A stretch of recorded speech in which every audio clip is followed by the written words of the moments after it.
Olá, sejam todos muito bem-vindos ao canal. No vídeo de hoje nós vamos dar continuidade à leitura do livro Jesus, o Mistério Revelado, e nós vamos iniciar o capítulo Mistério e Movimento. Se você ainda não é inscrito nesse canal, te convido a se inscrever, ativar o sininho de notificações e também a curtir esse vídeo, para me ajudar a disseminar sementes de Cristo pela internet. Posso contar com a sua ajuda? Já curte aqui embaixo e vamos continuar a nossa leitura. Mistério e movimento. O movimento sistematiza e viabiliza o ministério, decodificando e oferecendo uma filosofia de trabalho prático para ser desempenhado pela Igreja. Deus o deu à Igreja, Efésios 1, dos versículos 22 e 23. É a assertiva de que Deus colocou Cristo como a cabeça de tudo para a Igreja, que é o seu corpo, completando todas as coisas. Cristo é, portanto, o Senhor da Igreja, e ele é o seu corpo, que é preenchido por ele. A chamada de Jesus. A proposta do Evangelho pregado por Jesus Cristo é para que seus seguidores se engajem e se comprometam com algum valor concreto. E este valor vai muito além de uma filosofia ou doutrina, por mais fascinantes que sejam. Jesus chamou a Igreja para ser na terra o seu próprio corpo, que vive e se expressa através da comunidade de seus discípulos e realiza as mesmas obras que ele começou a fazer e a ensinar. Atos 1, versículo 1. A Igreja é a agência de Deus na terra, o meio através do qual se expressa a si mesmo no mundo. Deus não conta com outra agência redentora na terra. Melvin Hodges. O que é um movimento? Um movimento é um segmento ou uma parte delimitada da Igreja, que se caracteriza por particularidades, que opera com a liberdade bíblica e sob as restrições que esta lhe impõe. Existe e funciona em conformidade com a natureza moral, doutrinária e espiritual da Igreja, do Novo Testamento, tendo o amor como o vínculo da unidade entre todos os cristãos. Ninguém tem autorização para fundar a Igreja, nem mesmo poderia obter tal prerrogativa, pois a Igreja já foi fundada, Jesus a projetou, fundou e a mantém. Contudo, temos a liberdade de organizar frentes, associações, missões, ministérios, congregações, que são partes tangíveis da Igreja universal e invisível, presente em todo o mundo. Essas organizações, que na maioria das vezes recebem o nome de igreja, são a maneira como podemos ter parâmetros e limites, e ambientes onde podemos viver em comunidade de cristãos e juntos realizarmos ou continuarmos fazendo tudo o que Jesus começou a fazer e a ensinar.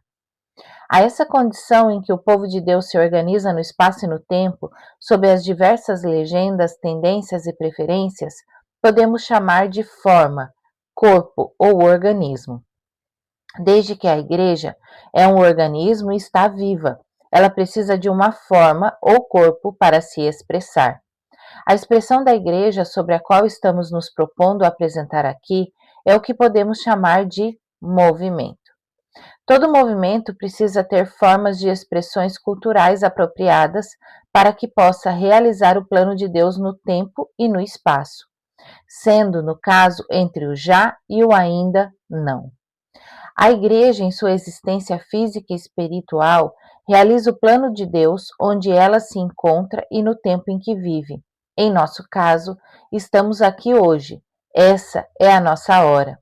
Para que um movimento possa servir a Deus e promover seu reino no mundo, precisa dessas duas realidades, vida e forma. É exatamente nessa condição que todo movimento exerce suas funções delegadas por nosso Senhor Jesus Cristo. Assim como espírito e corpo juntos possibilita a vida, também a vida de Cristo e a forma, entre parênteses, estrutura, fecha parênteses, possibilitam a existência e o funcionamento da Igreja e dos movimentos. Existem muitos movimentos cristãos que tendem a resistir à formalidade ou estruturação, numa busca de simplicidade e economia. E isso tem também a sua virtude. Entretanto, não nos parece possível a vida de um movimento, até mesmo de uma comunidade eclesial, sem um mínimo de organização. Em si mesma, toda estrutura e organização eclesial não é nem boa nem má, é amoral. O cuidado que devemos ter é de estarmos seguros de que a estrutura utilizada seja culturalmente adequada aos anseios dos participantes do certo grupo, e se ela cumpre o melhor grau de eficácia na promoção do reino de Deus.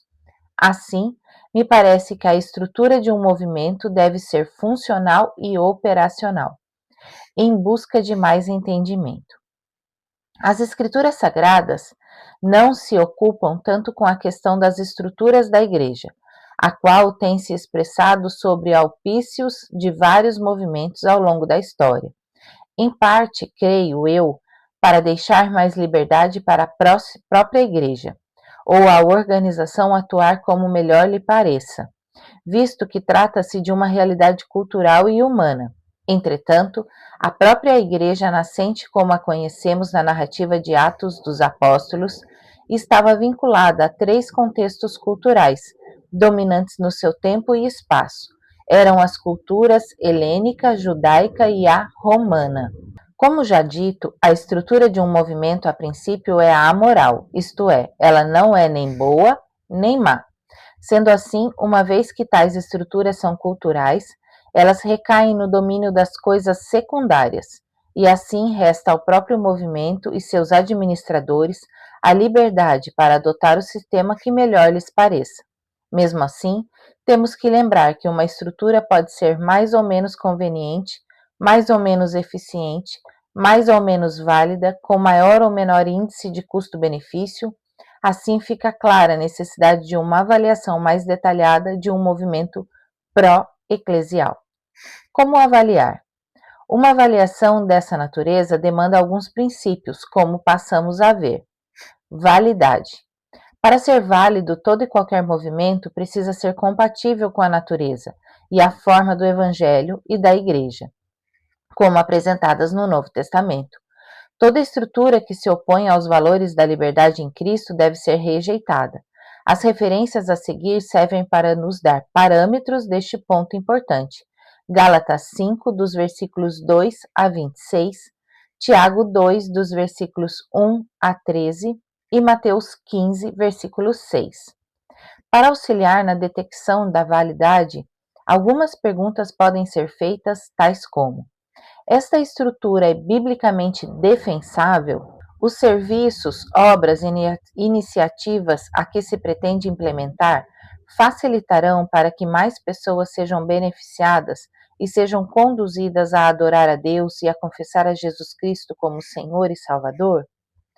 Essas propostas têm sido fundamentadas nas Escrituras de maneira legítima e teológica, e as pessoas desafiadas têm testificado da sua oportunidade de participar de tal desafio? Esses desafios a completar o que foi iniciado por Jesus e a Igreja nascente ajudam os membros do movimento a crescerem em amor, fé e obras? Essas estruturas estimulam o exercício do sacerdócio universal ou é uma tendência a centralizar os ministérios e serviços nas mãos de um clero?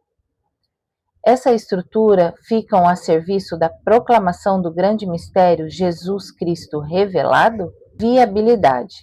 Um movimento pró-eclesial, para ser relevante e útil ao reino de Deus, precisa ser compatível com as formas culturais da localidade onde está inserido. Em Atos, capítulo 6 e seguintes, temos exemplos de como a igreja atingiu todo o mundo mediterrâneo, demonstrando a viabilidade de sua estrutura, levando em conta aspectos culturais. É importante se estabelecer que nem a igreja nem sua estrutura pró-eclesial podem comprometer os valores culturais de um povo, desde que tais valores não sejam explicitamente condenados pelo Evangelho. Em qualquer esforço para facilitar a consecução de objetivos no domínio evangelístico, didático, pedagógico e social, deve-se levar em conta as profundas diferenças culturais entre as grandes áreas urbanas e as regiões com características rurais, ribeirinhas e etc., principalmente quando se pretende atuar além mar. Flexibilidade. Flexibilidade e dinâmica são marcas essenciais com toda estrutura eclesial. Essas duas características oferecem possibilidades de modificações e avanços sempre que novas circunstâncias aparecem ou demandarem. Espaço físico, como salas, prédios, estacionamento, localidades, tempo, momento, oportunidade, são alguns fatores que demandam ou podem exigir flexibilidade ou dinâmica na atuação das organizações resultantes ou criadas por um movimento. O mesmo pode acontecer em relação aos fatores culturais, pois a cultura é essencialmente flexível e dinâmica.